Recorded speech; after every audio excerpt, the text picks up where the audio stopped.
কি মজা রুটি খাবো, কি মজা। মায়েরি, এত চিৎকার করিস না বাপু, তোর মা শুনতে পেলে আবার মুশকিল হয়ে যাবে।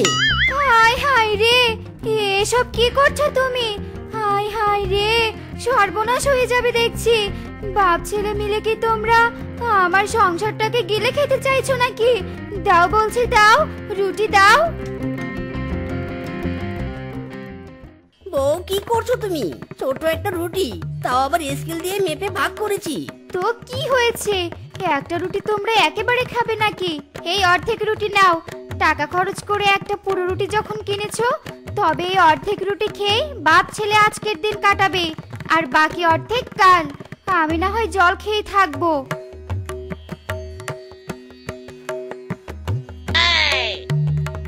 ইরি মাইরি, এটা তুই কি করলি দুষ্টু ছেলে?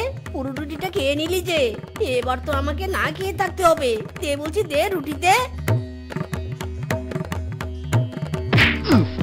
ইরি মাইরি, কি লাগলো গো? দাঁড়া হারামজাদা, দাঁড়া। মিসকে দাদা, ও মিসকে দাদা, বাড়িতে আছো? মিসকে দাদা, ও মিসকে দাদা। Oh no! হায় হায় রে, কি সর্বনাশ হলো। আমি একটু কচু শাক আনতে গিয়েছিলাম, আর তুই কি না এদিকে আমার ঘরের দরজাটাই ভেঙে ফেললি। নিশ্চয়ই তুই আমার বাড়িতে চুরি করতে এসেছিলি, তাই না? আরে আরে, কি করছো তুমি বৌদি? গলা কেটে মরে যাবো তো। বিশ্বাস করো, আমি চুরি করতে আসিনি। মোরল মশাই পাঠিয়েছিল মেসি দাদাকে ডেকে নিয়ে যাওয়ার জন্য। প্লিজ বৌদি, আমার কথা বিশ্বাস করে আমাকে ছেড়ে দাও। ও তাই বল, কিন্তু তুই যে আমার ঘরের দরজা ভেঙেছিস, তার কি হবে? হ্যাঁ, আমার শ্বশুর মশাইয়ের বাবার আমলের দরজা। এই পুরাতন আমলের অথেন্টিক দরজা যেহেতু তুই ভেঙেছিস, তার জরিমানা তো তোকে দিতেই হবে। ভালোই ভালোই টাকা বের কর, নয়তো দেহে মাথা থাকবে না। এই না না বৌদি, দোহাই, এমন কাজ করো না। আমি টাকা দিচ্ছি তোমাকে, তবুও তুমি এমন করো না প্লিজ। আমাকে ছেড়ে দাও প্লিজ। এই নাও টাকা। বাবা গো বাবা, এইবারের মতো প্রাণটা বাঁচলো গো। আর আমি এই বাড়িতে আসবো না রে। ইরি মাইরি, বউ, তুমি তো দেখছি বেশ কিছু টাকা ফিসকের কাছ থেকে আদায় করেছো। ভালো ভালো, দরজাটা এমনিতেই ভাঙা ছিল, এবার এই টাকা দিয়ে নতুন দরজা লাগাবো। এই খবরদার, একদম এই টাকার দিকে নজর দিবে না।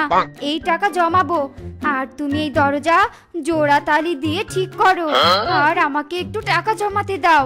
মাইরি, কপাল করে একটা বউ পেয়েছি। এত কিপটা যে বউয়ের পাল্লায় পড়ে আমিও কিপটা হয়ে গেছি। সত্যি, ক্ষমতা থাকলে আমি আমার বউকে নোবেল দিতাম। মাইরি, এই কি বললে তুমি? কি দিবে? শোনো, ওসব নোবেল টোবেল দেওয়ার দরকার নেই। ওসব নোবেল কিনতে গিয়ে আবার তুমি টাকা খরচ করবে, সেটা তো হতে দিব না। ওরে মূর্খের ঘরের মূর্খ রে, শুধু টাকাই গুনতে পারিস, আর কিছু জানিস না। এই কি বললি? তুই নিশ্চয়ই আমাকে গালি দিয়েছিস। তবে রে হারামজাদা, আজ তোর কপালে দুঃখ নয়, চরম দুঃখ আছে। ইরি মাইরি, গেলুম রে। ওরে বউ রে, ছাড় রে, আর মানিস না রে। ছেড়ে দে বউ, ছেড়ে দে আমাকে। আমি আর জীবনেও বিড়বিড় করবো না। ছেড়ে দাও আমাকে। ওরে মা গো, ওরে বাবা রে।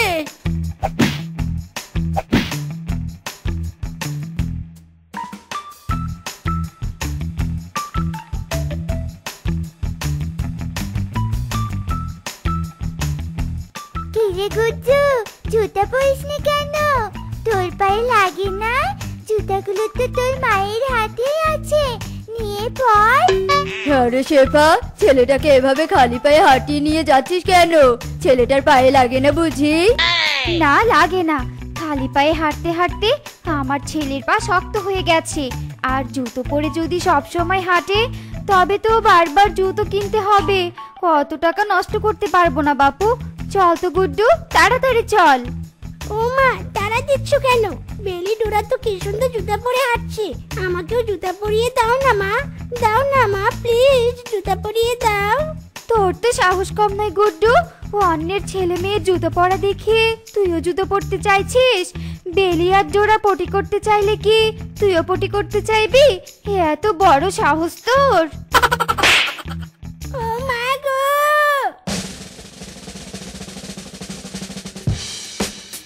আমার মতো এত হতভাগা আর কেউ নেই। কেন যে শেফার মতো একটা কিপটি মেয়েকে বিয়ে করে ঘরে এনেছিলাম, ঠিক মতো খেতে অব্দি দেয় না। আবার এক মুহূর্ত বসে থাকলেই বলে খেয়ে খেয়ে শরীরে চর্বি জমেছে। আমার তো মনে হচ্ছে শেফার কিপটিমির জ্বালায় আমাকে না খেয়ে মরতে হবে। মাইরি, ইরি মাইরি, এগুলো কিসের প্যাকেট? আরে এগুলো তো নুনের প্যাকেট।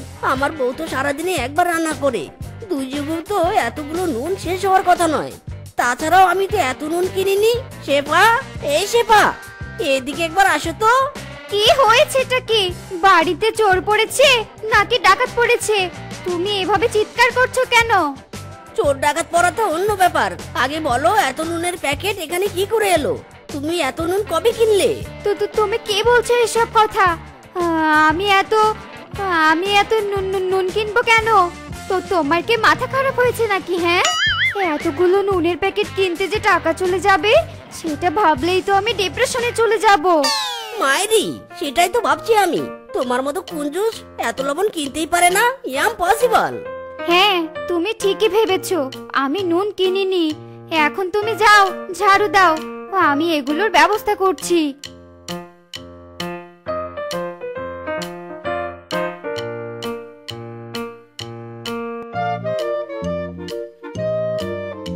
যাক বাবা, জোর বাঁচলাম।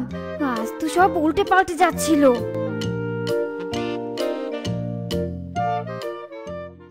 শেফা বৌদি, ও শেফা বৌদি, এই তো বাড়িতেই আছো। তুমি তো আমার বাড়িতে কোনো দিন যাও না, তাই আমি আজ আসলাম তোমার বাড়িতে বেড়াতে। এসে ভালোই করেছিস। আমি তো নানান কাজে ব্যস্ত থাকি, সারা দিন একের পর এক কাজ করি। সেটা তো দেখতেই পাচ্ছি, কিন্তু তা বলছি বৌদি, এই বোতল কেটে তুমি কি করবে সেটা তো বলো। এটাই তো বুঝতে পারলি না রে রূপা, এসব বোতল দিয়ে গ্লাস বানাচ্ছি। বাড়িতে তো অনেক বোতল পড়ে থাকে, বুদ্ধি কাটিয়ে বোতল দিয়ে গ্লাস বানালে তো আর টাকা খরচ করে গ্লাস কিনতে হবে না। সত্যি বৌদি, তোমার মাথায় তো অনেক বুদ্ধি।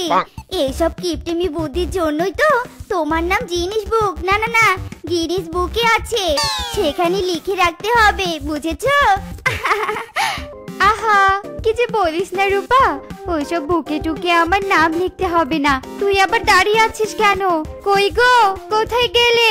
এদিকে এসো তো।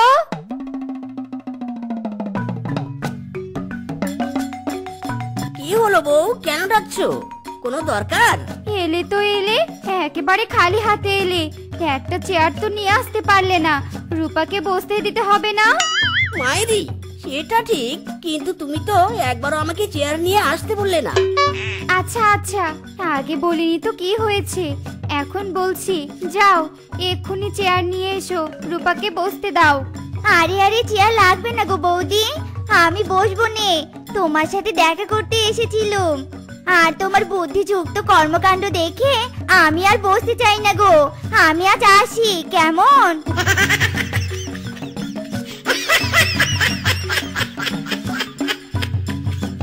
মাইরি, বউ, এতদিন জানতাম তুমি কিপটিমি করো, কিন্তু এটা জানতাম না যে তুমি চাপাবাজিও করো। আমাদের ঘরে তো একটা ভাঙা চেয়ারও নেই। রূপা যদি বসতে চাইতো তবে কি হতো বলো তো?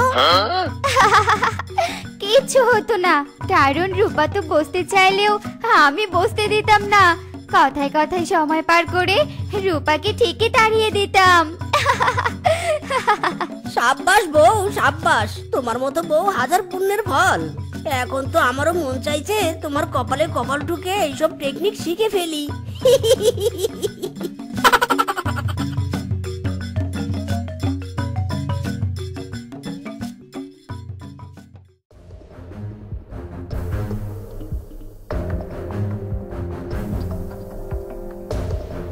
সে কি, কিপটে শেফা এভাবে পড়ে আছে কেন? এই শেফা, এই শেফা, কি হয়েছে তোর? কি, শেফার গায়ে তো ঠান্ডা হয়ে আছে কেন?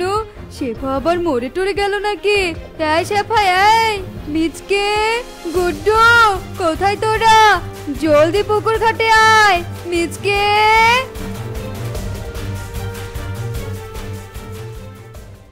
বাবা, ও বাবা, মা চোখ মিলছে না কেন? মা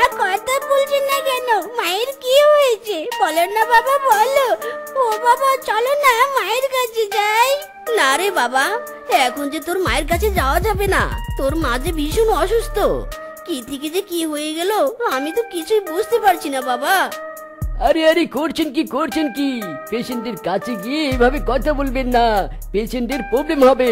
আপনারা বরং বসে ওয়েট করুন, পেশেন্টের জ্ঞান ফিরলেই কথা বলতে পারবেন। ঠিক আছে ডাক্তার বাবু, তবে আমার বউয়ের এই অবস্থা হলো কেন? সত্যি করে বলুন তো ডাক্তার বাবু, আমার বউয়ের কি রোগ হয়েছে? রোগ তেমন কিছু নয়, আসলে আপনার বউয়ের প্রেশার খুবই হাই হয়ে গেছে আর ব্লাড গুলো কিছুটা জল হয়ে গেছে। আচ্ছা একটা কথা বলুন তো মিসকে, আপনার বউ কি খুব বেশি নুন খেত নাকি? নুন? আমার বউ তো ঠিক মতো বাজারই করতে দিত না, শাক পাতা কোন রকম সেদ্ধ করে খেয়ে দিন কাটাতো। তাছাড়া আমিও তো তেমন নুন কিনতাম না। কিন্তু আমার তো মনে হচ্ছে অতিরিক্ত নুন খাওয়ার কারণেই এমন হয়েছে। তবে আপনি চিন্তা করবেন না, আপনার স্ত্রীর আগে জ্ঞান ফিরুক, তারপর না হয় জিজ্ঞেস করে নেবেন। ইরি মাইরি, আমি কি সব সত্যি শুনলাম? আমার বউ নুনখোর? তাহলে সত্যি কি সে পর নুন খেত?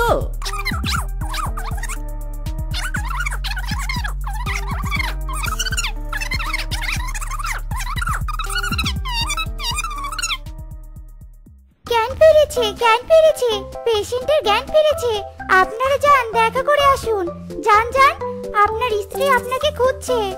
সত্যি বলছেন? আমার বউয়ের জ্ঞান ফিরেছে? চল বাবা গুড্ডু, তোর মা আমাদেরকে ডাকছে, চল চল।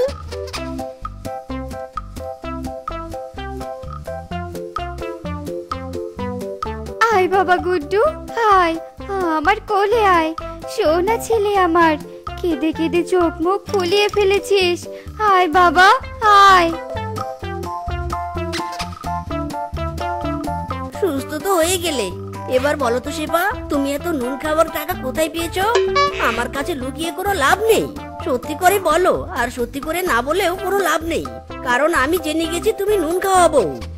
মানে আসলে কিপটামি করে আমি যে টাকা জমাতাম সেগুলো দিয়ে নুন কিনে খেতাম, কারণ তোমায় বললে তো আর তুমি আমাকে নুন কিনে খাওয়ার টাকা দিতে না, তাই কিপটামির কৌশল অবলম্বন করেছিলাম। ইরি মাইরি, কি শয়তান মেয়ে রে বাপু! তাই তো বলি, জমানো টাকার ছায়াও দেখি না কেন। আরামজাদি, আমাকে আর আমার ছেলেকে শান্তি মতো খেতে পড়তে না দিয়ে তুই নুন খেয়েছিস। আজ তোর 12টা বাজবো আমি।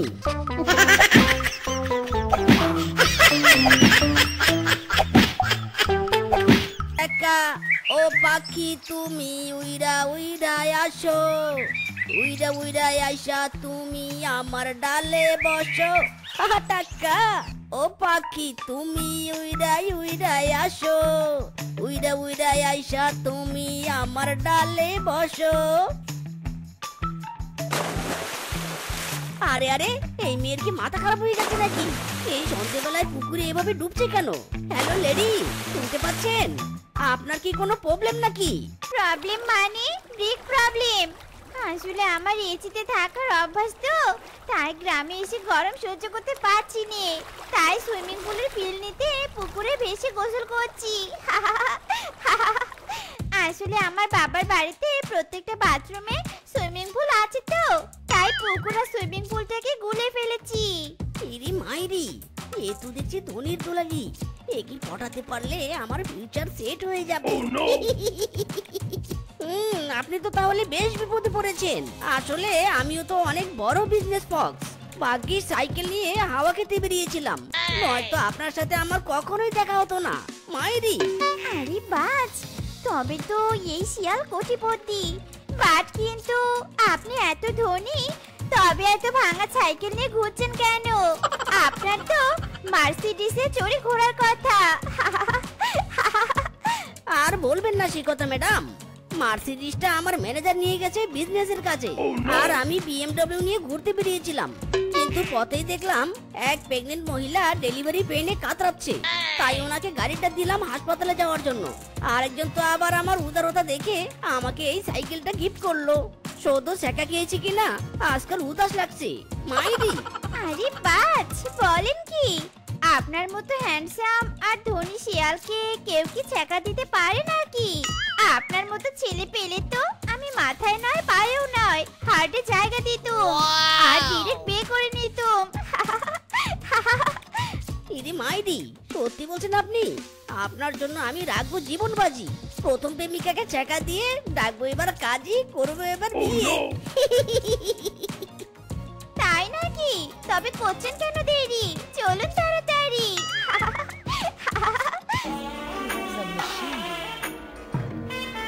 শেফা মা, কোথায় চলে গিয়েছিলি তুই? আমি তো তোকে খুঁজতে খুঁজতে হয়রান হয়ে গিয়েছি রে মা আমার। আরে আরে কি করছেন আপনি? আমার বউকে এভাবে ধরছেন কেন? ছাড়ুন ছাড়ুন বলছি। কাকে মা ডাকছেন আপনি? ছাড়ুন আমার বউকে। আরে আমি আমার মেয়েকে মা বলবো না তো কে বলে ডাকবো? আর আমার মেয়ে তোমার বউ মানে কি? তবে কি তোমরা বিয়ে করেছো? তবে এসো জামাই বাবাজি, তোমাকে আশীর্বাদ করে দেই। এই থামুন থামুন। কে জামাই আর কে মেয়ে? আমি মেয়ে, আর এই মহিলাই আমার মা। ইরে মাইরি, তুমি এসব কি কথা বলছো? আমি তো কিছুই বুঝতে পারছি না। এই নাকি তুমি ধনী পরিবারের মেয়ে, তবে তোমার মা এমন ছেঁড়া শাড়ি কাপড় পরে আছে কেন? তুমি কি আমার সাথে প্র্যাঙ্ক করছো নাকি বউ?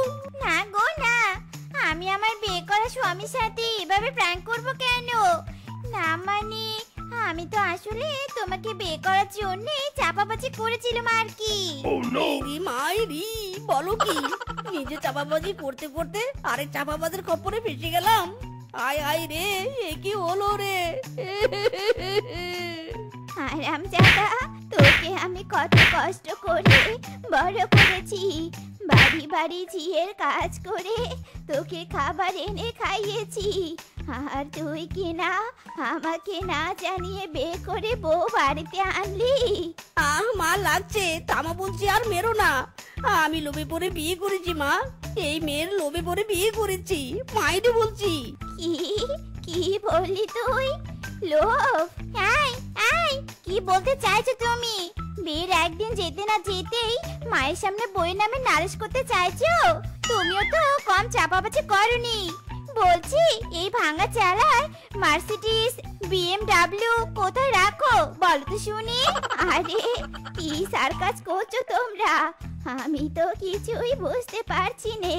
তবে যতই চাপাচাপি করো, তোমাদের জায়গা এ বাড়িতে হবে নে। শোন মিজকে, তুই এক্ষুনি তোর বউকে নিয়ে আমার বাড়ি থেকে চলে যা। যেই না সাদার বাড়ি তার আবার কথা। আসলে আমি তো এই বাড়িতে এসেছিলাম মাত্র কয়েকদিন বেড়ানোর জন্য। শোনো মিজকে, আমি গরিবের মেয়ে হতে পারি, আমি সরকারি চাকরি করি, 50,000 টাকার বেতন পাই, সাথে একটা কোয়ার্টার আর একটা গাড়িও আছে। ভেবেছিলাম এই বাড়িতে কয়েকদিন থাকলে গাড়িটা তোমার মাকে দিব ঘুরে বেড়ানোর জন্য, কিন্তু সেটা তো আর হচ্ছে না। চলো আমরা এই বাড়ি থেকে চলে যাই। কি কি বললে তুমি? সরকারি চাকরি করো তুমি? আরে তোমরা যাচ্ছ কোথায়? আমি তো তোমাদের মেনে নিয়েছি, তোমরা কোথাও যেতে পারবে না, তুমি আমার বাড়িতেই থাকবে। আয় মিচকে আয়, চেয়ে দেখছিস কি? নে বৌমাকে ধর, বৌমাকে ঘরে নিয়ে যেতে হবে তো নাকি? বলছি বউ, তোমার সরকারি কোয়ার্টার থাকতে এই ভাঙা ঘরে কেন বাসর করতে চাইলে বলো তো? আমরা তোমার কোয়ার্টারে বাসর করতে পারতাম। কোয়ার্টার? কিসের কোয়ার্টার? কোথাকার কোয়ার্টার শুনি? ইরি মাইরি, তুমি এত তাড়াতাড়ি সব ভুলে গেলে বউ? তুমি না আমাকে বললে তুমি সরকারি চাকরি করো, তোমার সরকারি কোয়ার্টার আছে। সেই কথা বলছো তুমি? আরে তোমার মা যেন আমাদের মেনে নেয় তাই একটু চাপাবাজি করেছি। নিজে চাপাবাজি হয়েও কিনা আমার চাপাবাজি ধরতে পারলে নে। ইরি মাইরি, বলছো কি এখানেও চাপাবাজি? ওরে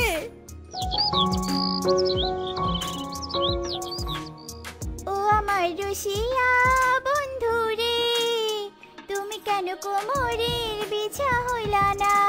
ও আমার রসিয়া বন্ধু রে, তুমি কেন কোমরের বিছা হইলা না?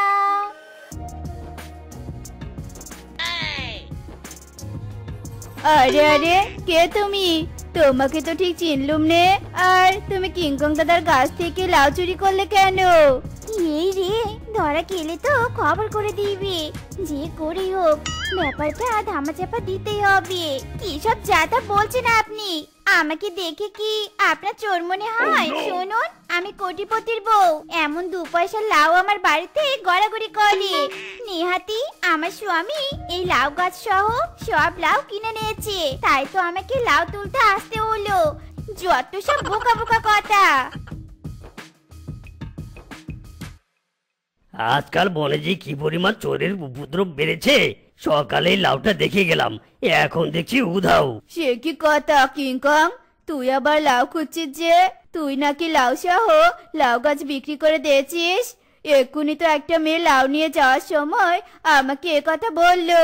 হোয়াট? কি সব বলছো তুমি? আমি আবার গাছ সহ লাউ বিক্রি করব, এসব কথা তুমি ভাবলে কি করে? আরে ওই মেয়ে তো তোমাকে বোকা বানিয়ে আমার লাউ চুরি করে নিয়ে গেছে। কোথায়, কোন দিকে গেল মেয়েটা? সর্বনাশ, কি চাপাবাজ মেয়ে গো! দেরি করিস না কিংকং, মেয়েটা বেশি দূর যেতে পারেনি। এদিকে যা, মেয়েটাকে পেয়ে যাবি। যা যা যা বলছি, একদম দেরি করিস নে। যাচ্ছি আমি, ধরতে পারলে না আজ 12টা বাজিয়ে ছাড়বো।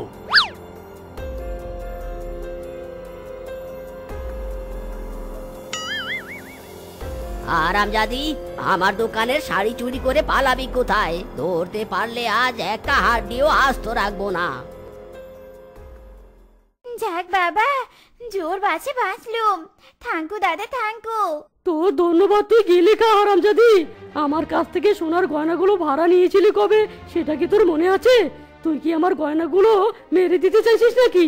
ওই খবরদার ফিসকে, উল্টাপাল্টা কথা বলবি নে। শুধু আমার স্বামীর গহনা কেনার টাকা নেই বলে তোর কাছে গহনা ভাড়া নিয়ে এলাকায় চাপাবাজি করে বেরিয়েছি। তোর কাছে মাথা বিক্রি করিনি। নে, তোর গয়না খুলে দিচ্ছি, নে নে। হাতের ভাড়া দুটো দে, আর হ্যাঁ, ভাড়ার টাকাটাও দে। 2 দিনের কথা বলে তো গয়না নিয়ে গিয়ে 10 দিন পরেছিস। জলদি জলদি ভাড়া দে বলছি। শোন, গয়নাগুলো যে তোকে ফেরত দিয়েছি সেটাই তোর কপাল। আবার ভাড়া চাইছিস? চল হাট। ইরি মাইরি, আজ তো দেখি আমার কপাল খুলে গেছে। একবারে এত মাছ উঠেছে, কপাল তো পুরো খুলে গেল।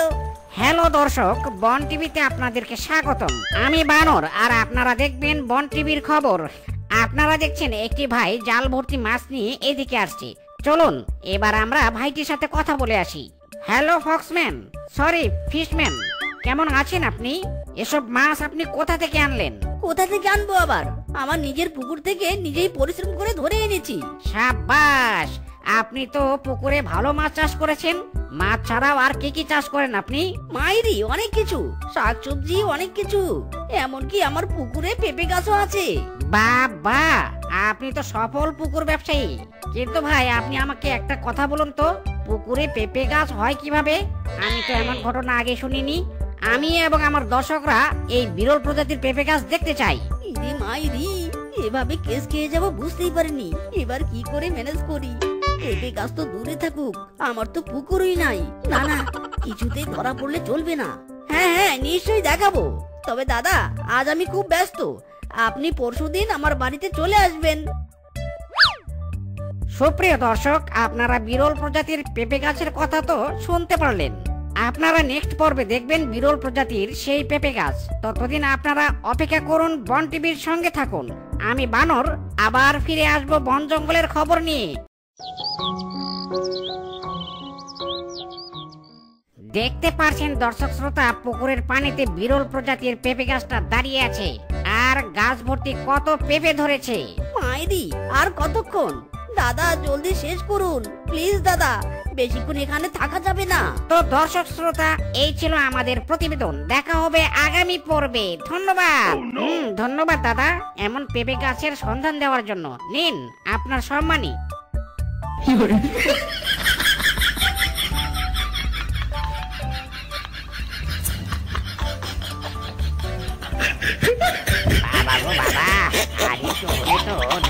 থাকতে মরেই যেতাম। দিন দিন, এবার আমার পারিশ্রমিকটা দিন তো দাদা, চলে যাই। ইরে মাইরি, কিসের পারিশ্রমিক? যা ভাগ বেটা ভাগ। ভাগবো মানে? টাকার জন্য পরিশ্রম করেছি, আর তুই আমাকে টাকা দিবি না? তবে দাঁড়া বেটা, দেখাচ্ছি মজা। আমি ডুবুরি হলেও হাতের জোর কিন্তু কম নয়।